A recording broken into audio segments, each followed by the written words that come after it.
শুক্রবার ত্রিপুরা রাজ্য যুব মোর্চার রাজ্য সভাপতি তথা বিশালগড় বিধানসভা কেন্দ্রের বিধায়ক সুশান্ত দেব বিশালগড় বিধানসভা কেন্দ্রের সমস্ত প্রবীণ নাগরিকদের ত্রিপুরেশ্বরী মায়ের মন্দিরে নিয়ে আসেন পুজো দেওয়ার উদ্দেশ্যে।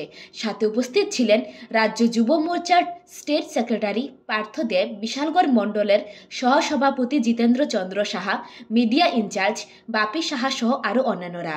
এদিন বক্তব্য রাখতে গিয়ে রাজ্য যুব মোর্চার সভাপতি তথা বিধায়ক সুশান্ত দেব জানান, বরাবরই তিনি বিশালগড় বিধানসভা কেন্দ্রের সকল মানুষের যেন মঙ্গল হয় তার জন্য তিনি সবসময় প্রার্থনা করেন। তাই আজ বিশালগড় বিধানসভা কেন্দ্রের প্রবীণ নাগরিকদের ত্রিপুরেশ্বরী মায়ের মন্দির দর্শনে নিয়ে আসেন। যুব বিধায়কের এই ধরনের উদ্যোগে খুশি বিশালগড় বিধানসভা কেন্দ্রের বৃদ্ধ প্রবীণ নাগরিকরা। আজ কিসের উদ্যোগে বিশালগড়ের সমস্ত বয়োজ্যেষ্ঠদের নিয়ে ত্রিপুরেশ্বরী মায়ের মন্দিরে পরিদর্শন? উদ্দেশ্য কোনো সেরকম কিছু না।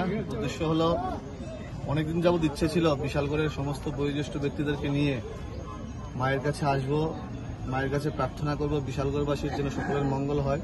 আজকে আমরা সবাই মিলে আমাদের বয়োজ্যেষ্ঠ যারা আছেন প্রত্যেককে মিলে মায়ের কাছে আমরা বিশালগড়ের উন্নয়নের জন্য, বিশালগড়ের প্রত্যেকের ভালোর জন্য আমরা মায়ের কাছে চরণে প্রার্থনা করব এবং প্রত্যেককে সঙ্গে নিয়ে এসেছি এবং প্রত্যেকের হাত ধরেই যারা বয়োজ্যেষ্ঠরা আছেন প্রত্যেকের হাত ধরে প্রত্যেকের সুপরামর্শে আমরা আমাদের স্বপ্নের বিশালগড়কে শ্রেষ্ঠ বিশালগড়ে পরিণত করব। কতজন উপস্থিত আছেন এখানে? মূলত এখানে প্রায় আজকে 250-র অধিক আমাদের বয়োজ্যেষ্ঠ ব্যক্তিত্বরা। রিপোর্ট জনদর্পণ।